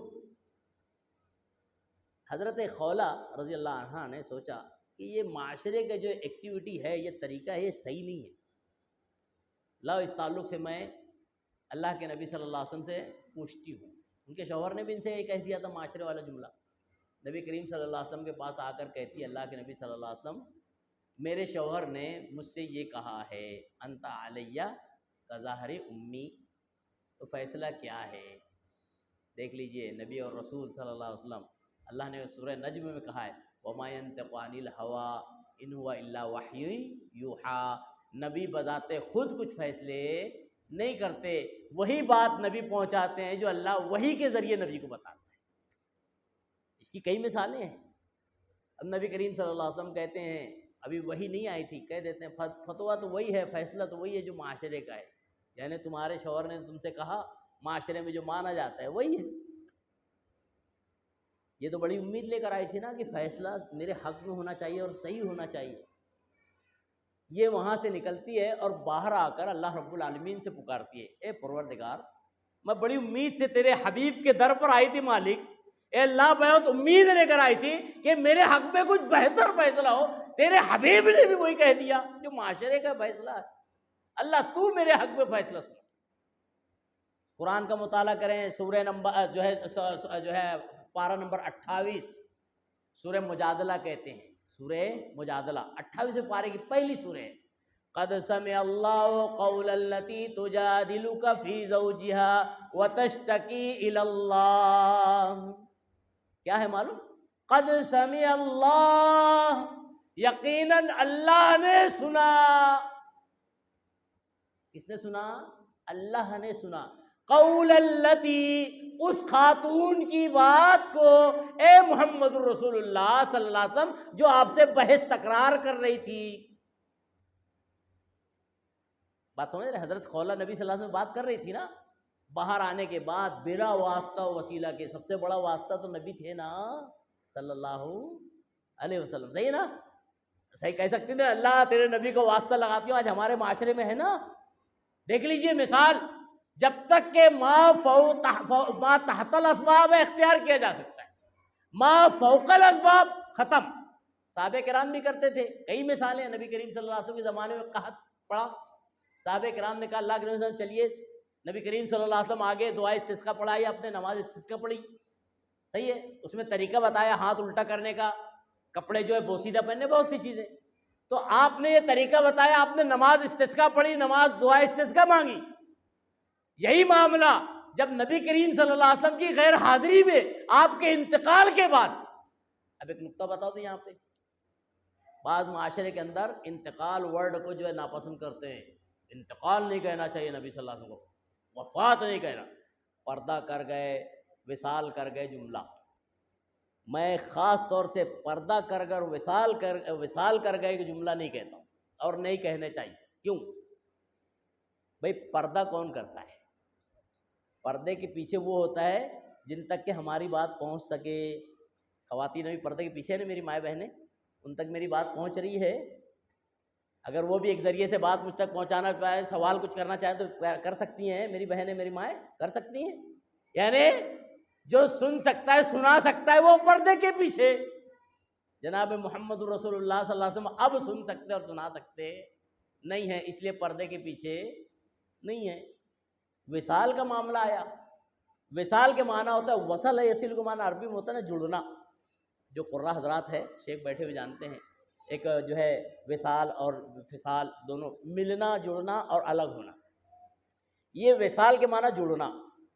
جڑنے سے مراد معلوم، ایک کوئی چیز ہو، اس میں سے کچھ حصہ ٹوٹ گیا ہو اور ٹوٹ کر الگ ہو گیا ہو، کچھ مدت کے بعد جا کر اس میں مل جائے، اس کو کہتے ہیں وصال. وصل یصلو، مل جانا. یعنی اشارہ اس میں یہ ہے کہ نبی صلی اللہ علیہ وسلم نعوذ باللہ ایک حصہ ادھر سے آئے تھے، کچھ وقت مقررہ کے بعد جا کر یہ دونوں چیز صحیح نہیں. اللہ کے نبی صلی اللہ علیہ وسلم کا انتقال ہوا، آپ کی وفات ہوئی، ادب سے کہیں. لیکن اللہ قرآن میں کہتا ہے، صحابہ کرام کا جملہ استعمال ہے. مشہور واقعہ آپ جانتے ہیں نا، حضرت علی، حضرت ابو بکر صدیق رضی اللہ عنہ کا، جب حضرت عمر نے کہا کوئی اگر کہے گا نبی صلی اللہ علیہ وسلم انتقال کر گئے میں اس کی گردن اتار دوں گا، حضرت ابو بکر صدیق رضی اللہ عنہ نے ان کو روکا نہیں، بلکہ ممبر پر جا کر خطبہ دیا. خطبہ دیتے ہوئے آیت قرآن ہی پڑھی. وما محمد الا رسول قد خلت من قبلہ الرسل افإن مات أو قتل انقلبتم على أعقابكم. محمد اللہ کے رسول ہیں، ایسے بہت سے رسول آ کر گزرے، اگر انتقال ہو جائے، شہید ہو جائے، یہ ورڈ قرآن کا ہے، تو تم اپنے ایڑیوں کے بل پلٹ جاؤ گے. اللہ کہہ رہا ہے یعنی تم گمراہ ہو جاؤ گے اگر انتقال ہو جائے، شہید ہو جائے. یہی بات حضرت ابوبکر رضی اللہ عنہ نے اپنے جملے میں کہا تھا، اور کہا تھا اے لوگوں جو آج تک کے محمد کا عبادت کرتا تھا، سن لے ہوئے محمد کا انتقال ہو گیا، اور جو اللہ کی عبادت کرتا ہے سن لے ہوئے اللہ حی ہے، قیوم ہے. اللہ ہمیشہ زندہ رہنے والا، قائم رہنے والا. یہ جملے تو صحابہ کرام اختیار کرتے تھے، اللہ نے اختیار کیے. بہرحال اللہ کے نبی صلی اللہ علیہ وسلم کا انتقال ہوا. انتقال کے بعد پھر وہی معاملہ قحط سالی والا آیا. اب قحط سالی جب ہوئی، کافی زیادہ دشکال پڑ گیا، پانی کے واندے ہو گئے، محتاجگی آ گئی، تو صحابہ کرام نے حضرت عباس رضی اللہ عنہ سے کہا تھا، اے عباس رضی اللہ عنہ، نبی صلی اللہ علیہ وسلم کے چچا. کون تھے؟ نبی صلی اللہ علیہ وسلم کے چچا. جب تک آپ کے ہمارے نبی ہمارے درمیان تھے، ایسا کوئی معاملہ آتا تو ہم بیچ میں ان کو رکھتے تھے ما تحت الاسباب. اب وہ ہمارے درمیان نہیں ہیں، اس لیے ہم ما تحت الاسباب آپ کو رکھ رہے ہیں. اللہ رب العالمین سے آپ کے ذریعے سے ہم دعا کرتے ہیں. روایت میں آتا ہے فیسقون، جب وہ ایسے مانگتے تھے تو اللہ رب العالمین بارش برسا دیتا تھا. یعنی ما فوق الاسباب اور ما تحت الاسباب کو امت نے سمجھا نہیں ہے. یہ کلمہ طیب لا الہ الا اللہ کا جو مقصود ہے، متقاضی ہے، وہ یہ کہ ہم اس کو سمجھیں. اب ایک نقطہ بتا کے اپنی بات کو سمیٹتا ہوں. بھائی ایک بندہ ہے، واسطہ اور وسیلہ ہمارے معاشرے میں نا، اس کی بھی کلیئریشن ہونا ضروری ہے نا، بات چلی تھی. تو ایک بندہ ہے، واسطہ اور وسیلہ کس بیس پہ رکھتا ہے وہ سمجھ لیں. جیسے مثال کے طور پہ ایک بندہ ہے، پڑھا لکھا ہے، ایم اے کیا ہوا ہے اور بڑے ڈگریاں لیا ہوا ہے. اب کسی کمپنی میں پہنچا، کمپنی میں پہنچنے کے بعد اس نے اپنی ڈگریوں کو کمپنی کے ذمہ داروں کے پاس پیش کیا، انٹرویو دیا، ڈگریاں سب بتا دی. اب وہ پوری بات ہونے کے بعد رزلٹ کے طور پہ اس کے پاس بات پہنچی کہ بھائی یو فیلڈ، تم جو ہے ناکام، تمہارا داخلہ کمپنی میں نہیں ہو سکتا ہے، ریجیکٹڈ. بھائی وہ منہ اترا ہوا لے کر واپس آ گیا افسردہ ہو کر. گھر کے پر آیا، کسی نے مشورہ دیا کہ فلاں کو کہو، اگر ان کی بات پہنچ جائے تو معاملہ حل ہو جائے گا. فوراً دوڑتا ہوا جاتا ہے اپنے وقت کے بڑے آدمی کے پاس، میں نام نہیں لینا چاہتا ہوں، کوئی بھی ہو جس کا اثر و رسوخ ہے، معاشرے میں اسٹیٹس ہے. فوراً کہتا ارے جناب میں گیا تھا ایسا ویسا یہ وہ کیا کہتا ہے بندہ؟ ٹھیک ہے کام کرو، کل آج تو وقت ہو گیا ہے، کل لے کے چلے آنا، میں فون کر دوں گا. اب یہ بندہ وہی بندہ ہے، وہی قابلیت ہے، وہی ڈگریاں ہیں، وہی شخص ہے، وہی کمپنی ہے. پہنچا، جب تک کہ ان کا فون آ چکا تھا، کمپنی کے ہولڈر نے کہا ٹھیک ہے، جو ذمہ دار تھا اس نے کہا بھائی لاؤ تمہارا جو ہے سب سند تمہارا ہو گیا، داخلہ ہو گیا، تم ایک جو ہے ذمہ دار بن گئے، کمپنی کے ایک آدمی بن گئے، اونر ہو گئے، جو بھی ہو گئے. وہی شخص ہے، وہی ڈگریاں ہیں، پہلے فیل اور ریجیکٹ ہو رہا ہے، وہی شخص وہی ڈگریاں دوبارہ ایک بیس ایک وسیلے پہ لگ جاتا ہے. اب یہ دو کنڈیشن ہے اس میں. اس شخص کا جس کا فون پہنچا تھا نا، اس کی دو کنڈیشن ہے. ایک یہ کہ یہ ایسا شخص ہے جو اس کمپنی کے باریکیوں سے واقف ہے، یعنی اس کی گٹی اس کے ہاتھ میں، عام زبان میں کہیں گے کہ اگر کمپنی نے اس کی بات نہیں مانی تو اس کے خلاف ایکشن لے سکتا ہے، کمپنی کو نقصان اٹھانا پڑے گا. بھائی کمپنی نے نہیں، بھائی فلاں کا فون ہے، ماننا ہی پڑے گا، نہیں تو مسئلہ نقصان ہے، سمجھ رہے، فیصلے کو بدل دیا. ایک دوسرا ایسا معاملہ ہے کہ یہ بندہ جو بڑا اللہ والا ہے، بڑا اللہ والا ہے، نیک ولی ہے، ولی صفت آدمی ہے، چلتا پھرتا. کمپنی کے مین اونر نے سوچا کہ بھائی اتنا اللہ والا نیک بندہ ہے، اگر میں اس کی بات کو کاٹوں تو اچھی بات نہیں ہے، رکھ لیتا ہوں اس کی بات کو. فیصلے کو بدل دیا، قبول کر لیا. صحیح ہے. یہ دو کنڈیشن ہو سکتے ہیں، تیسری نہیں ہو سکتی. اب ہم دیکھ لیجئے اس کو شریعت کی نگاہ میں دیکھتے ہیں. اللہ رب العالمین کہتا ہے کہ اللہ رب العالمین جب کوئی فیصلہ کرتا ہے وَلَا يَخَافُ عُقْبَاهَا، اللہ انجام سے ڈرتا نہیں ہے۔ اللہ نے فیصلہ کر دیا، اب اللہ کو انجام سے ڈر نہیں، یہی تو اللہ ہے، یہی اللہ ہے۔ انجام سے اگر ڈرے تو پھر اللہ کیسا؟ بات سمجھ رہے ہیں؟ انجام سے جس کو ڈرنا ہو، کوئی بھی سامنے کتنا بھی بڑا آ جائے، اللہ کسے ڈرتا نہیں ہے۔ دوسرا نقطہ، محبت میں کہ اللہ فیصلے بدل سکتا ہے کہ نہیں، یہ اہم نقطہ ہے نا۔ نبی کریم صلی اللہ علیہ وسلم سے، جناب محمد رسول اللہ سے اللہ کو محبت تھی کہ نہیں تھی؟ امت کو سمجھائیں، امت سمجھے، بہت محبت تھی، رحمت للعالمین کا درجہ ملا، اتنی محبت تھی کہ تمام نبیوں کا سردار بنایا، اتنی محبت تھی کہ مقام محمود کا حقدار بنا دیا، اتنی محبت تھی کہ شافی محشر بنایا، اتنی محبت تھی کہ ساقی کوثر بنایا، اتنی محبت تھی کہ جنت میں داخلے کا پہلے انسان بنایا، اتنی محبت تھی کہ ان کی شفاعت کا درجہ دیا، اتنی محبت، اور بھی بہت محبت۔ لیکن کیا اللہ کے نبی سے محبت ہونے کے ناطے اللہ نے اپنا فیصلہ آپ کی محبت کے بدولت بدلا کہ نہیں بدلا؟ نبی کریم صلی اللہ علیہ وسلم جو ہے ابو طالب کے قبر پہ جاتے تھے، بات سمجھ رہے ہیں، چاچا ہونے کے ناطے کہ اللہ معاف کر دے وے، اللہ نے قرآن میں آیت نازل کی، حضرت عمر چڑھتے تھے اللہ کے نبی صلی اللہ علیہ وسلم ان کا کفر پر انتقال ہوا ہے، آپ ان کے لیے دعائے مغفرت نہ کریں، آپ ان کی نماز جنازہ نہ پڑھائیں۔ نبی کریم صلی اللہ علیہ وسلم نے محبت ذاتی میں پڑھا دیا، اللہ نے قرآن میں آیت نازل کی کہ آپ نے جو کر دیا ہے آئندہ ولا تصلی علی احد منہم مات ابدا، ایسی حالت میں شرک میں اگر کوئی مر جائے آپ دوبارہ اے محمد رسول اللہ ان کا نماز جنازہ مت پڑھائیے گا، انک لا تہدی من احببت، آپ جس کو محبت کرتے ہیں اس کو آپ ہدایت نہیں دے سکتے، اللہ جس کو چاہتا ہے اس کو ہی ہدایت دیتا ہے۔ آئی بات سمجھ میں؟ یعنی اللہ اگر فیصلہ کر دیتا ہے تو کسی کی محبت، پہلے تو کسی کا ڈر اللہ کو نہیں، کسی کا خطرے کا انجام نہیں، اللہ ڈرتا نہیں کہ کون میرے خلاف ایکشن لے لے گا، اتنا بڑا والی ہے یہ، نہیں۔ نبیوں کو اللہ رب العالمین نے قرآن میں کہا ہے، سورہ انعام کا مطالعہ کرے، سورہ زمر کا مطالعہ کرے، اللہ نے 18 انبیاء کا تذکرہ کرتے ہوئے کہا ہے، کتنے؟ 18، اور اس کے بعد کہا ہے وَلَوْ أَشْرَكُوا، اگر ان انبیاء نے شرک کیا ہوتا، اللہ کہتے ہیں ان کے اعمال بھی اکارت ہو جاتے تھے۔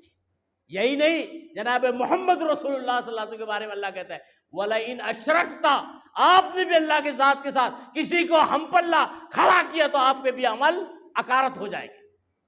اللہ انجام سے ڈرتا نہیں، اللہ محبت میں فیصلے بدلتا نہیں۔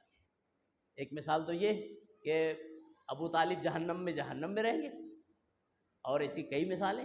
ایک موٹی مثال قرآن سے لیتے ہیں، قرآن کا مطالعہ کریں آپ کو ایک نقطہ ملے گا۔ حضرت نوح علیہ السلام اپنے بچے سے کہہ رہے تھے، کئی بیٹے تھے ان میں، ان کے ایک بیٹا جو ہے جودی پہاڑ پہ جو ہے کہہ رہا تھا جا کے میں آج بچنے والا، جودی پہاڑ مجھے بچائے گا، ما فوق الاسباب، سوائے اللہ کی ذات کے کوئی اور بچا نہیں سکتا ہے۔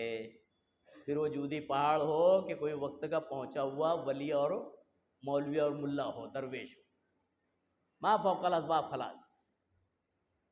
اب وہ اپنے حضرت نوح علیہ السلام اپنے بیٹے سے کہتے ہیں بیٹا آ جا کشتی میں سوار ہو جا، تو بیٹا کہتا ہے کہ نہیں میں جودی پہاڑ پہ چڑھوں گا، وہ بچ جاؤں گا اس پہ چڑھ کے۔ اللہ قرآن میں نقشہ کھینچتا ہے وَحَالَ بَيْنَهُمَا الْمَوْجُ فَكَانَ مِنَ الْمُغْرَقِينَ، جب موج آئی، سیلاب آیا، جو کشتی میں سوار تھے، دیکھیے نقطے پر غور کریں، وہ کشتی میں جو سوار لوگ تھے وہی لوگ بعد میں نسل بنی ہے۔ آپ قرآن کا مطالعہ کریں، اللہ نے کہا ہے کہ ہر نسل میں سے، ہر مخلوق میں، چرند پرند میں سے جوڑے جوڑے اس کے اندر ڈال لیں۔ بات سمجھ رہے ہیں؟ جوڑے جوڑے اس میں ڈال لے، یہ اللہ کی حکمت تھی، مصلحت تھی۔ اس میں کتا بھی سوار ہوا ہوں گا، اس میں خنزیر بھی سوار ہوا ہوں گا، نقطے پر غور کریں، اس میں دیگر جانور سوار ہوئے ہوں گے، اس میں کون نہیں سوار ہوا؟ نوح علیہ السلام کی بیوی نہیں سوار ہوئی۔ بات سمجھ رہے ہیں؟ فرعون کی بیوی اللہ سے کہتے پروردگار یہ ظالم ہے، مجھے راستہ نکال۔ اللہ رب العالمین مثال دیتا ہے قرآن میں، اے مسلمانوں، اے ایمان والوں، تمہارے لیے فرعون کی بیوی مومنوں کے لیے مثال ہے کہ فرعون کے انڈر میں تھی، اللہ سے مانگتی تھی، اللہ نے نجات دیا، اس کی تعریف کی۔ یہی نوح علیہ السلام ان کی بیوی، لوط علیہ السلام کی بھی اللہ کہتا ہے یہ کافروں کے لیے مثال ہے کہ یہ تحت عبدین من عبادنا، یہ ہمارے بندوں میں سے دو برگزیدہ بندوں کی بیویاں تھی، ان کے ماتحت تھی، بیوی ہی۔ یہاں بیٹا ہے نوح علیہ السلام کا، کون ہے؟ لخت جگر ہے۔ اللہ کہتا ہے وحال بینہم الموج، جب موج آ گئی، سوار نہیں ہوا نا، کتے بلی سوار ہو گئے، یعنی مشرک کتے بلی سے بھی گیا گزرا ہے، شرک کرنے والا کتا بلی سے بھی گیا ہے۔ کیوں معلوم؟ اللہ نے کتے بلیوں کو سوار ہونے کا حکم دیا، مشرک کو نہیں سوار ہونے کا حکم دیا، مشرک نہیں سوار ہو سکتا ہے۔ اس کے بعد کیا ہوا؟ حضرت نوح علیہ السلام سے اللہ رب العالمین نے، حضرت نوح علیہ السلام نے کہا تھا پروردگار تو میرے اہل و عیال کا خیال کریں، تو میرا وعدہ ہے۔ دعا کرنے کے لیے ہاتھ اڑا دیتے ہیں، اللہ رب العالمین یہ میرا بچہ ہے، تو نے وعدہ کیا تھا کہ میں تیرے اہل و عیال کا خیال رکھوں گا۔ اللہ رب العالمین کہتا ہے یا نوح، اے نوح میرے نبی، انہ لیس من اہلک، ان ابن اہلک، تیرا جو بچہ ہے وہ تیرے اہل و عیال میں سے نہیں ہے، انہ عمل غیر صالح، اس میں شرک ہے، اس میں کفر ہے، عناد ہے، شرکسی ہے۔ جس میں یہ چیزیں ہوتی ہیں نا وہ اللہ کا بندہ نہیں ہوتا، پھر وہ سیلاب کے زد میں چلا گیا، نہیں بچا پائے حضرت نوح علیہ السلام بھی۔ یہاں کہنے کا مقصد یہ ہے کہ جب اللہ رب العالمین کوئی فیصلہ کرتا ہے تو محبت بھی آڑے نہیں آتی۔ نوح علیہ السلام کا بیٹا تھا نا، اللہ رب العالمین اپنے نبی کی محبت پہ فیصلہ بدل دینا تھا، اللہ رب العالمین نے نہیں بدلا۔ معلوم یہ ہوتا ہے کہ کسی کی محبت سے یا کسی کے ڈر سے اللہ رب العالمین فیصلہ نہیں بدلتا ہے۔ اب ہم جس کو واسطے اور وسیلے کے طور پہ معاشرے میں مسلمان رکھ رہے ہیں، کس بیس پہ رکھ رہے ہیں؟ کیا اس لیے کہ اللہ ان کی وجہ سے فیصلے بدلے گا؟ نعوذ باللہ، کیسا ایمان ہے! مسلمان کلمہ طیبہ پڑھ رہے ہیں، ہم اور آپ اقرار کر رہے ہیں لا الہ الا اللہ، اور ہمارا ایمان گویا یہ بتاتا ہے کہ ہمیں اللہ پر صرف 1 سے 3 سال تک یقین ہے، بس۔ مسلمانوں کا ایمان ایسا ہے کہ نہیں ہے؟ دیکھ لیجیے، ایسا ہی ہے۔ شادی شدہ جوڑا ہے، سال بھر تک کے تھوڑا انتظار کیا، ڈاکٹر کے پاس دوڑے، اب 2 سال ہو گیا، تیسرا سال ہو گیا تو نانی خالہ آتے بتاتی ارے یار فلاں کے پاس جاؤ، نعوذ باللہ، اللہ کا در چھوٹ جاتا ہے، پھر غیر اللہ کے در پہ دوڑنے لگتے ہیں۔ اب شیطان کا تو کام ہی یہی ہے۔ دیکھ لیجئے کئی مثالیں ملے گی ایسے کہ جو آدمی ایسے بھی ہے، در کے ٹھوکریں کھا کے نہیں ملی اولاد تو نہیں ملی، اور جس کو جب ملنا ہے اللہ رب العالمین مقدر کر دیتا ہے جب ہی ملتی ہے۔ اب شیطان اس کو لگا دیتا ہے۔ ایمان اللہ پر کتنے سال کا ہے؟ 1 سال، 2 سال، 3 سال کا، باقی پھر شیطان پر اور دیگروں پر، نعوذ باللہ من ذالک۔ یہ اگر کلمہ طیبہ مسلمانوں نے پڑھا ہے تو ہمیں سمجھنا چاہیے کہ وہ اللہ جو 1 سال میں دے سکتا ہے وہی اللہ 85 سال میں بھی دے سکتا ہے۔ دے سکتا ہے کہ نہیں دے سکتا؟ قرآن کا مطالعہ کریں نا، اللہ رب العالمین نے قرآن میں کئی مثالیں دی ہیں۔ حضرت مریم علیہ السلام کے پاس جب آتے تھے ان کے پھپھو، ان کے جو ہے پھپھا، ایک روایت میں خالو آتے تھے، آنے کے بعد پوچھتے تھے یا مریم ان لکی ھذا، یہ کہاں سے بے موسم پھل؟ تو حضرت مریم کہتی تھی ھذا من عند اللہ ان اللہ یرزق من یشاء بغیر حساب، اللہ رب العالمین کی طرف سے، اللہ رب العالمین بغیر موسم کے جس کو چاہتا ہے بغیر حساب کتاب کے دیتا ہے۔ وہاں پر حضرت یحییٰ علیہ السلام سوچتے ہیں کہ واقعی اللہ رب العالمین ہر چیز پر قادر ہے، تو اپنے محراب میں جا کے کھڑے ہوتے ہیں، اللہ رب العالمین سے دعا کرتے ہیں رب العالمین جو تو بغیر پھل کے، بغیر موسم کے پھل دے سکتا ہے، تو میں بوڑھا ہو گیا ہوں تو کیا ہوا، میرے بال سفید ہو گئے ہیں تو کیا ہوا، میری ہڈیاں کمزور ہو گئی ہیں تو کیا ہوا، میری بیوی باج ہو گئی ہے تو کیا ہوا، پروردگار تو دینے پر آئے تو تو قادر ہے، قادر مطلق ہے، تو دے گا ضرور۔ وہاں پر دعا کرتے ہیں، اللہ رب العالمین دعا سن لیتا ہے۔ اب دعا قبول ہو جاتی ہے تو اشارہ مل جاتا ہے، وقت کے نبی تھے نا، اشارہ ملتا ہے تو اللہ رب العالمین سے پوچھتے پروردگار جو ہے میری کیا علامت پہچان ہوگی کہ اب مجھے اولاد ملنی ہے قریب میں؟ اللہ رب العالمین کہتا ہے تیری زبان جو ہے جس کو میں نے طاقت گویائی عطا کی ہے، ایک وقت ایسا آئے گا کہ تو زبان رکھ کر بھی بول نہیں پائے گا۔ دینے کی صلاحیت اللہ کی، چھیننے کی سلب کرنے کی صلاحیت بھی اللہ کی، جو نعمت دیتا ہے وہ سلب بھی کر لیتا ہے۔ یہ بھی سبق مل رہا ہے۔ حضرت زکریا علیہ السلام کہتے ہیں ہاں ٹھیک ہے۔ ایک وقت ایسا آتا ہے کہ بولتے بولتے زبان بند ہو جاتی ہے، علامت معلوم پڑتی ہے کہ اب اللہ رب العالمین مجھے اولاد نوازنے والا ہے۔ حضرت ابراہیم علیہ السلام 85 سال کے بوڑھے ہیں۔ کتنے سال کے؟ 85 سال کے۔ اس کے بعد بھی کہتے ہیں ربی حبلی من الصالحین، اے پروردگار میرا کوئی جو ایسا وارث بنا جو تیرے آگے معاملے کو لے کر چلے۔ 85 سال بعد اللہ رب العالمین عطا کر رہا ہے۔ ایمان والے کا ایمان ہونا چاہیے کہ پہلا سال ہو کہ 85 سال ہو، دینے والی ذات اللہ کی ہے۔ یہ کلمہ طیبہ کا مراد اور مقصود ہے۔ اگر ایک آدمی کلمہ پڑھ رہا ہے اور اس کے بعد ایک سال کے بعد غیر اللہ پر یقین رکھ رہا ہے تو پھر اس کا کلمہ پڑھنے کا معنی، مراد، مقصود بیکار ہو جاتا ہے۔ ایسی حالت میں اگر کسی کا انتقال ہو جاوے تو جناب محمد رسول اللہ صلی اللہ علیہ وسلم نے فرمایا ہے من مات وهو يدعو من دون اللہ ندا دخل النار، کوئی ایسی حالت میں انتقال کر جائے کہ اللہ کے علاوہ کسی کو ند پکارتا تھا۔ ند جانتے ہیں؟ ند یعنی اللہ کے علاوہ کوئی ذات، کوئی چیز کرنے کی طاقت و قوت رکھنا۔ اللہ کے علاوہ کسی ذات میں یہ سوچنا کہ وہ جو ہے رزق دے سکتا ہے، وہ اولاد دے سکتا ہے، وہ جو ہے آفت سے بچا سکتا ہے، وہ رحمت کر سکتا ہے، وہ راحت دے سکتا ہے، یہ تمام حاجت روا مشکل کشا اللہ کے علاوہ کسی اور کو گمان کرنا، یہ ند ہے۔ اور اللہ نے قرآن میں اشارہ دیا ہے، سورہ بقرہ سورہ نمبر 2 آیت نمبر 165 میں وَمِنَ النَّاسِ مَن يَتَّخِذُ مِن دُونِ اللَّهِ أَندَادًا يُحِبُّونَهُمْ كَحُبِّ اللَّهِ، انسانوں میں کچھ ایسے انسان ہوتے ہیں جو اللہ کے علاوہ دیگر ند کو پکارتے رہتے ہیں، یہ فلاں دینے والے، یہ فلاں دینے والے، یہ جو ہے مشکل ہٹانے والے۔ مسلمانوں میں بھی ہے۔ ایک نکتہ بتا دوں، اللہ آگے کہتا ہے، اس کے آگے سن لیں، اللہ کہتا ہے وہ جو اللہ سے محبت، والذین آمنوا اشد حبا للہ، جو اللہ سے ایمان رکھنے والے ہوتے ہیں، کلمہ طیبہ کو پڑھنے والے ہوتے ہیں، اشد حبا للہ، ان کی محبت اللہ سے شدید ہوتی ہے، ان سے محبت نہیں ہوتی، ان کا ڈر ان کے اندر نہیں آتا۔ یہ علامت ہے، جو اللہ سے ڈرے گا وہ دیگروں سے نہیں ڈرے گا، اور جس کو دیگروں کا ڈر پیدا ہے اس میں اللہ پر ایمان نہیں ہے۔ اس کو ہم سمجھے کس طرح سے؟ کئی مثالیں ہیں، ایک مثال دیتا ہوں، وَمِنَ النَّاسِ مَن يَتَّخِذُ مِن دُونِ اللَّهِ أَندَادًا يُحِبُّونَهُمْ كَحُبِّ اللَّهِ۔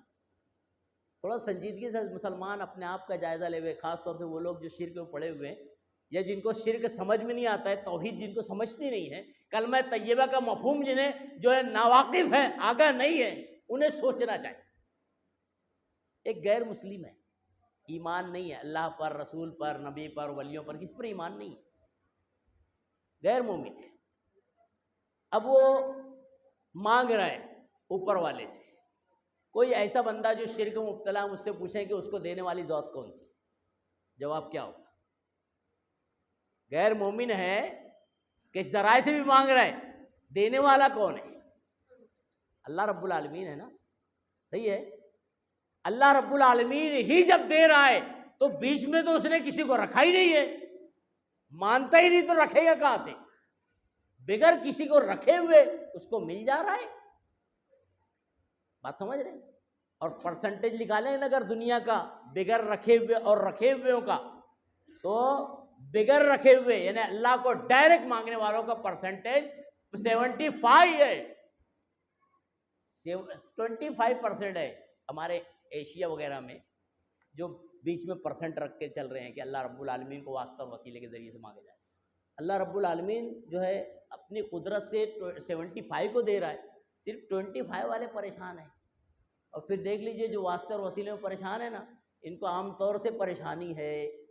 کسی نے کہا تھا بڑا شاندار، کسی کا جملہ ہے، بڑا اچھا لگا تھا مجھے، اگر یہ جن کو لوگ اللہ کے ولی اور دینے والا داتا، داتار اور یہ مشکل کشا حاجت روا اگر مانتے ہیں تو ان کے جو درباروں پہ جو فقیر بیٹھے رہتے ہیں، ان کو جو ہے لوگ کیوں دیتے ہیں؟ بہت اہم سوال ہے۔ اگر یہ دینے والے ہیں تو پھر یہ ان سے ہی کیوں نہیں جا کے مانگ لیتے؟ یہ لوگوں کے سامنے جھولیاں پھیلا کے 2-5 روپے کیوں مطالبہ کر رہے؟ بڑا اہم چیز ہے۔ بہرحال کلمہ طیب لا الہ الا اللہ کا پہلا تقاضا یہ ہے، پہلا متقاضی بات یہ رہے گی کہ بھائی آدمی کلمے کے معنی مفہوم کو سمجھے، اس کی شہادت جو ہوتی ہے، جیسے حدیث میں ہے نا، من شہیدہ اللہ الہ الا اللہ، جس نے لا الہ الا اللہ کی گواہی دی۔ گواہی کب بندہ دیتا ہے؟ جب واقعہ اور معاملے سے پوری طرح واقف ہو، ہے نا؟ ایک معاملہ تھا معاشرے کے اندر، ایک بندہ اس سے واقف ہے، اب کوئی پوچھتا ہے بھائی کیا ہوا تھا، تو فوراً ہاں بھائی میں گواہی دیتا ہوں، کیونکہ واقف ہے۔ اور جب بندہ واقف ہی نہیں ہے اور اس کے بعد گواہی دے تو اس کی گواہی معنی رکھے گی؟ کیوں معلوم؟ وہ واقف ہی نہیں ہے تو گواہی دے کے کوئی فائدہ نہیں ہے، اس کی گواہی نہیں ہوگی اور وہ جھوٹ پر مبنی ہوگی۔ واقف ہونا ضروری، اور جب واقف ہو جائے گا اور اس کے بعد گواہی دے گا تو اس کا فائدہ یہ ہوگا کہ یہ گواہی اس کے حق میں دنیا میں بھی فائدہ مند اور آخرت میں بھی فائدہ مند ہوگی۔ ایک نقطہ دے کے اس کے فائدے کی طرف اشارہ کرتے ہوئے اپنی بات کو سمیٹتا ہوں۔ نبی کریم صلی اللہ علیہ وسلم کی حدیث بتاتا ہوں، روایت مسند احمد کی ہے، علامہ البانی اور احمد شاکر وغیرہ جو ہے محدثین نے اس کو صحیح کہا ہے۔ نبی کریم صلی اللہ علیہ وسلم کہتے ہیں قیامت کے روز دیگر امتوں کے سامنے امت محمدیہ کا، اس میں کلیئریشن نہیں ہے، نبی صلی اللہ علیہ وسلم کہہ رہے ہیں اس لیے امت محمدیہ، ایک بندہ آئے گا اللہ رب العالمین کے سامنے، اس کے سامنے 99 دفتر کھولے جائیں گے، رجسٹر۔ ایک روایت میں ہے کہ رجسٹر کی کنڈیشن یہ ہوگی حد نگاہ، یعنی انسان کی آنکھ جہاں تک پہنچ پا رہی ہے وہاں تک اس کا رجسٹر ہو گئے، تب بڑا بڑا، یہ تو ہم اور آپ سوچ بھی نہیں سکتے۔ قیامت کی جو نعمتیں اللہ رب العالمین نے جنت کی بنائی ہے، جہنم کی جو خطرناک، انسان اس کو اپنے یعنی سوچ میں، امیج میں لا بھی نہیں سکتا۔ بہرحال حد نگاہ تک رجسٹر ایک، اور ایسے 99 رجسٹر پورے گناہوں سے بھرے ہوئے، گناہوں سے بھرے ہوئے۔ اللہ رب العالمین سے پوچھے گا بندے تیرے پاس کچھ نیکی بھی ہے؟ نبی کریم صلی اللہ علیہ وسلم کہتے ہیں بندہ سر جھکا لے گا شرمندگی سے، کیونکہ نیکی نہیں ہے اس کے پاس نا، بظاہر تو نیکی نہیں ہے۔ اللہ رب العالمین کہے گا کہ آج کے دن کس پر ظلم نہیں ہوگا، اللہ کس پر ظلم رتی برابر نہیں کرے گا، تیری ایک نیکی بھی ہوگی تو تجھے ملے گی۔ اس کے بعد اللہ رب العالمین فرشتوں کو حکم دے گا کہ اس کو کارڈ دیا جائے، ایک کارڈ ملے گا، کارڈ، حدیث کے الفاظ، کارڈ لے کر اللہ رب العالمین اس بندے کے گا جا وہاں میزان ہے، اس 99 رجسٹر جس میں رکھا ہوا ہے پڑھنے کے ایک ترازو میں، ایک حصے میں جو 99 دفتر رکھے ہوئے، دوسرے حصے میں تو یہ کارڈ رکھ دے۔ بندہ تعجب کرے گا کہ بھائی کہاں 99 دفتر رجسٹر اور حد نگاہ ایک پلڑے میں ترازو کی، کہاں ایک چھوٹا سا کارڈ؟ اللہ رب العالمین کہے گا جا تو صحیح، فرشتے کہیں گے جاؤ تو صحیح، جا کر وہ کارڈ وہاں پر رکھے گا دوسرے پلڑے میں۔ اللہ اکبر، جیسے ہی کارڈ اس دوسرے پلڑے میں رکھے گا اس کے وزن سے وہ پلڑا اتنا جھکے گا کہ 99 دفتر رجسٹر والا حد نگاہ والا جو پلڑا ہوگا، جو جھکا ہوگا، وہ اڑ جائے گا اور یہ پلڑا بیٹھ جائے گا۔ اس پلڑے میں کیا ہوگا؟ لا الہ الا اللہ، کیا لکھا ہوگا؟ لا الہ الا اللہ۔ یہ اتنا وزنی ہے، اتنا اہم ہے کہ اگر آدمی اس کو یقین کے ساتھ، اخلاص کے ساتھ، علم کے ساتھ پڑھتا رہے تو یقین مانے۔ یہ بچی نے ابھی ابتدا میں یہاں پر ایک جو ہے نظم یا حمد قسم کا لگائی تھی کہ پروردگار مجھے وہ دعا دے، مجھے وہ دعا کرنے کی توفیق دے جو عرش تک ڈائریکٹ چلے جائے۔ کہاں تک چلی جائے؟ عرش تک۔ لا الہ الا اللہ یہ ایسی دعا ہے جو عرش تک پہنچتی ہے، اس میں کسی راستے کی رکاوٹ کی ضرورت نہیں ہے۔ بندہ صرف دعا پڑھے لا الہ الا دل سے، یہ عرش کو ٹکراتی ہے، ڈائریکٹ اللہ رب العالمین سنتا ہے۔ ایک مثال، حضرت یونس علیہ السلام نینوا کی طرف بھیجے گئے تھے۔ اب انہوں نے سوچا، حضرت یونس علیہ السلام نے، کہ بھائی قوم مان نہیں رہی ہے، بڑا سمجھایا، آخری میں قوم کو کہا کہ اب تم اللہ کے حوالے، اب تو تم پر عذاب آنا ہے۔ مورخین لکھتے ہیں بعد میں قوم کو چھوڑ کر باہر نکلتے ہیں اور ایسے دیکھتے ہیں وہاں سے اب سوچتے ہیں عذاب آنا چاہیے تھا، عذاب آیا نہیں، آ جانا چاہیے تھا عذاب۔ بہرحال مورخین لکھتے ہیں جب انہوں نے دیکھا کہ عذاب نہیں آیا تو پھر کشتی کا سہارا لیا اور چل پڑے، بولے اس قوم سے چھٹکارا ہی بہتر ہے۔ جب قوم آگے بڑھتے ہیں تو راستے میں ہچکولے، کشتی جو ہچکولے کھاتی ہے، سمندر میں جو ہے موج آ جاتی ہے۔ اب وہاں پہ معاملہ ایسا آتا ہے کہ بھائی کیوں ہچکولے کھا رہی ہے کشتی، کیا معاملہ ہے؟ تو ان لوگوں کا یہ یقین تھا کہ اگر کوئی غلام اپنے آقا سے جو لا علمی میں چھٹکارے لیے ہوئے بھاگ رہا ہے، بغاوت کر رہا ہے، تو یہ آفت آتی ہے۔ چنانچہ جتنے لوگ سوار تھے ملا نے سب کے نام، جو ذمہ دار تھا اس نے جو ہے چٹھی ڈالی، قرعہ اندازی کی گئی، قرعہ میں حضرت یونس علیہ السلام کا نام نکلا۔ لوگوں نے سوچا یہ بڑا اللہ والا بندہ ہے، اس کا تو ہو ہی نہیں سکتا ہے اپنے آقا سے بھاگ رہا ہو۔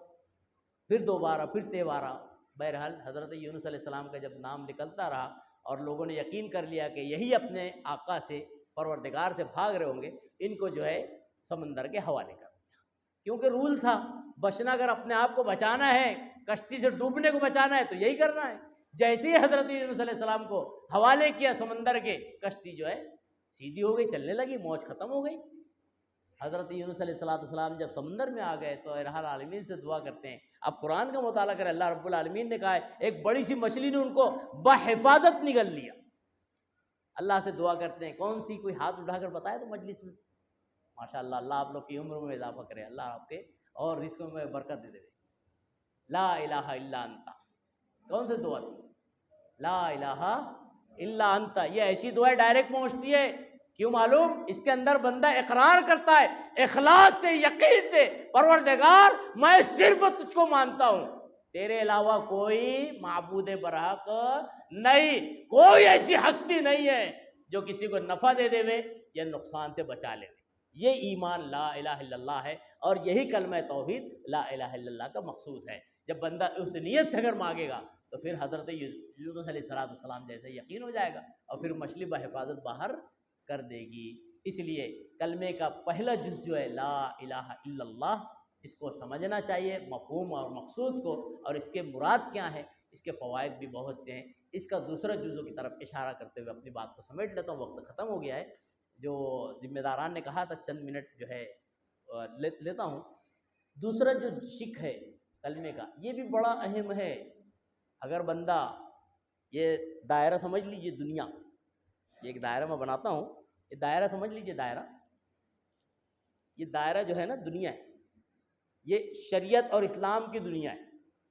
یہ دنیا کے اندر اگر کلمہ توحید، کلمہ طیبہ پڑھنے والا یقین ایمان کے ساتھ پڑھتا ہے تو یہ اسلام کے دائرے کے اندر ہے، اور اگر ایمان و یقین کے ساتھ نہیں پڑھتا ہے، اس کے تقاضوں کو پورا نہیں کرتا ہے، گرچہ وہ گنگنا رہا ہے، چیخ پکار کر رہا ہے، کتنا ہی کلمہ پڑھ لے ہوئے، وہ اس دائرے سے باہر ہے۔ دنیا اسلام کے دائرے سے باہر ہے۔ وہ کلمہ طیبہ میں پہلا جز ہے لا الہ الا اللہ، اور دوسرا جز ہے محمد الرسول اللہ صلی اللہ علیہ وسلم۔ یہ جو محمد الرسول اللہ ہے نا، یہ بڑا اہم ہے۔ صرف محمد ماننا کوئی مسئلہ نہیں۔ مشرکین مکہ مانتے تھے کہ نہیں مانتے تھے؟ آپ دیکھ لیجئے، نبی صلی اللہ علیہ وسلم 53 سال مکہ میں تھے۔ کتنے سال؟ 53 سال۔ آخر وقت تک آپ کو امین و صادق مانتے تھے۔ کیا دلیل ہے معلوم؟ جب نبی کریم صلی اللہ علیہ وسلم مکہ چھوڑ رہے تھے تو اپنی جگہ پر کس کو بٹھایا تھا؟ حضرت لٹائے تھے جن کو، حضرت علی رضی اللہ عنہ، جس نے بھی کہا اللہ اس کی عمروں میں اضافہ کرے۔ حضرت علی کو لٹا کے آئے تھے۔ کیوں لٹائے تھے بھائی، جانتے ہیں؟ کوئی جواب دینے کے لیے ہاتھ اٹھائے۔ کیوں لٹائے تھے نبی صلی اللہ علیہ وسلم اپنی جگہ پر حضرت علی کو؟ ماشاءاللہ، امانتیں، اہل مکہ کی امانتیں رکھی تھی نبی صلی اللہ علیہ وسلم کے پاس۔ کیونکہ آپ کو کیا کہتے تھے؟ اللہ رب العالمین آپ کی عمروں میں اضافہ کرے۔ کیا کہتے تھے اہل مکہ؟ آپ امین صادق ہیں، امانتیں اپنے پاس رکھواتے تھے آپ کے پاس۔ اب آپ جا رہے ہیں مکہ چھوڑ کر، کیوں جا رہے ہیں مکہ چھوڑ کر؟ شوق تھا نبی صلی اللہ علیہ وسلم کو؟ نہیں، مجبور کر دیا تھا مکہ والوں نے، مجبوراً آپ نے قدم اٹھایا تھا، مکہ کی طرف پلٹ پلٹ کر دیکھ رہے تھے اور کہتے پروردگار بہت محبوب چہر ہے، مجبور ہو کر چھوڑ کر جا رہا ہوں۔ کیوں چھوڑ کر گئے تھے؟ اہل مکہ نے سب قبول کیا تھا، محمد الرسول اللہ کی کلمہ توحید کی دعوت کو قبول نہیں کیا تھا۔ بات سمجھ رہے ہیں؟ ذاتیات سے بڑی محبت تھی، اسی لیے تو آپ دیکھیں نبی صلی اللہ علیہ وسلم نے کوہ صفا پر پہلی دعوت کیا دی تھی معلوم ہے؟ یہی لا الہ الا اللہ کی دعوت۔ اہل مکہ نے کیا کہا تھا؟ اس سے پہلے نبی صلی اللہ علیہ وسلم نے کہا تھا پہاڑ پہ ایک تمہیں کہوں کہ اس طرف سے ایک بڑی سی جماعت آ کر تم پر حملہ آور ہونے والی ہے، یقین کرتے ہو؟ بالکل بالکل یقین ہے، آپ غلط نہیں ہو سکتے۔ اس کے بعد جب آپ کہتے ہیں قولوا لا الہ الا اللہ تفلحوا، اے لوگو لا الہ الا اللہ کہو کامیاب ہو جاؤ گے، تو اہل مکہ نے جواب کیا دیا تھا؟ کیا اس واسطے ہم کو یہاں پہ جمع کیو؟ کئی معبودوں کو چھوڑ کر ایک معبود کو پکارے؟ یہ نہیں ہو سکتا، سمجھے نا؟ یہ نہیں ہو سکتا۔ ابو لہب نے چچا ہونے کے بعد ایک پتھر مارتے ہوئے کہا تھا تبن لک، اے محمد تمہارا برا ہو، نعوذ باللہ ثم نعوذ باللہ، تمہارا برا ہو، تم نے ہمیں اس لیے جمع کیا ہے، یہ مختلف معبودوں کو چھوڑ کے ایک معبود کو پکار، یہ تمہاری دعوت ہے، یہ ہمیں منظور نہیں ہے، باقی آپ امین ہے، صادق ہے، سب ہے۔ بات سمجھ رہے ہیں؟ تو ذات سے صرف محبت نہیں، محمد کے بعد رسول اللہ تسلیم کرنا بھی بہت اہم ہے۔ امت محمدیہ کا حال یہ ہے مسلمانوں کا کہ کلمہ پڑھ رہی ہے لا الہ الا اللہ محمد الرسول اللہ، نہ کلمہ توحید میں لا الہ الا اللہ کا حق ادا کر رہی ہے اور نہ ہی محمد الرسول اللہ کا حق ادا کر رہی ہے۔ اس کی کئی مثالیں ہیں۔ محمد الرسول اللہ کا معنی کیا ہوتا ہے، ایک تفسیر ہے۔ ایک بات اشارتاً بتا کے اپنی بات کو سمیٹ لیتا ہوں۔ ایک آدمی اگر ایمان والا ہے ایز اے مسلم، اس کے لیے ضروری ہے کہ محمد الرسول اللہ صلی اللہ علیہ وسلم کا اگر اقرار کرتا ہے تو آپ کی ساری زندگی کے جتنی بھی سنتیں ہیں، جتنی بھی طریقہ کار ہیں جو شریعت سے صحیح ثابت ہیں، اسے آمنا صدقنا کہتے ہوئے اپنی زندگی کا حصہ بنانے کی کوشش کرے اور ایک بھی مخالفت سے اپنے آپ کو بچائے، ایک بھی مخالفت نہ ہو۔ اگر ایک آدمی عمدن نبی کریم صلی اللہ علیہ وسلم کی کسی بھی ایک سنت کی مخالفت کر دے گا، عمدن جان بوجھ کر، تو سمجھ لینا چاہیے اس کا لا الہ الا اللہ اور محمد الرسول اللہ کا اقرار بے معنی ہو جائے گا۔ اللہ قرآن میں سورہ نور میں کہتا ہے کہ فلا وربک لا یؤمنون، سورہ نور کی آیت دوسری ہے۔ اللہ کہتا ہے کہ وہ مومن ہی نہیں ہو سکتے ہیں جو اللہ کے نبی کے فیصلے کو فیصلہ تسلیم نہ کریں۔ اگر اللہ کے نبی کا فیصلہ آ گیا ہے، سنت آ گئی ہے، تو اس کے بعد کسی اور طرف نگاہ اٹھانا گویا کلمے کے حق کے خلاف کرنا ہے، کلمے کے خلاف جانا ہے۔ اور کلمے کا تقاضا یہ ہے کہ جناب محمد رسول اللہ صلی اللہ علیہ وسلم کی سنتوں کو اپنی زندگی کا حصہ بنائیں۔ اللہ رب العالمین سے دعا کرتے ہیں الہ العالمین ہماری توحید میں جو خامیاں ہوں اللہ رب العالمین اس کو پر کرنے والا بناوے، ان خامیوں سے بچنے والا بناوے۔ امت کا اکثر طبقہ، بڑا طبقہ توحید کے معاملے میں خلل میں پڑا ہوا ہے، گمراہی میں پڑا ہوا ہے۔ الہ العالمین امت محمدیہ کو توحید کی اہمیت سمجھنے والا بناوے، اس بنیاد سے واقف ہونے والا بناوے۔ اللہ رب العالمین شرک کی قباحت سے سمجھنے کے ساتھ ساتھ اس سے بچنے کی ہمیں اور آپ کو اور امت محمدیہ کو توفیق عطا فرما دے۔ جناب محمد رسول اللہ صلی اللہ علیہ وسلم پر ایمان رکھنے کے ساتھ ساتھ نبی کریم صلی اللہ علیہ وسلم کی سنتوں کو اپنی زندگی کا حصہ بنانے کی توفیق بھی عطا فرما دے۔ آمین۔ والسلام علیکم ورحمۃ اللہ وبرکاتہ۔ اگر کسی کو کوئی اعتراض ہو، کوئی سوال ہو، جو ابھی باتیں کہی گئی ہیں تو پوچھ سکتا ہے، چند منٹوں میں اس کی طرف اشارہ دیا جائے گا۔ اذان میں 5 منٹ باقی۔